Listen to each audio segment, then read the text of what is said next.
les idiots qui ont regardé One Piece en japonais, ils ont raté ça. Les pirates, ce serait le mal, la marine, la justice. Les valeurs, ça va, ça vient, ça a déjà changé tellement de fois. Il y a des gamins qui n'ont jamais connu la paix et d'autres qui n'ont jamais connu la guerre. Comment veux-tu qu'ils aient les mêmes valeurs? Ce sont ceux qui se tiennent au sommet qui définissent ce qu'est le bien et le mal.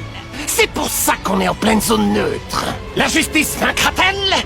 Bien sûr que oui, parce que la justice n'appartient qu'aux vainqueurs. Cette version française met une vitesse monumentale à la VO dans l'intensité mise dans la scène. Les gagnants décident de ce qui est juste. Et plus tu grandis, plus tu te rends compte que dans la vraie vie aussi, la vérité dépend souvent de ceux qui racontent l'histoire. Un héros pour certains peut être un monstre pour d'autres. Un pirate pour toi est peut-être un libérateur pour quelqu'un d'autre. Et c'est ça qui fait peur. Parce qu'on nous apprend depuis petit qu'il y a les gentils d'un côté et les méchants de l'autre. Alors qu'en réalité, tout le monde pense avoir raison.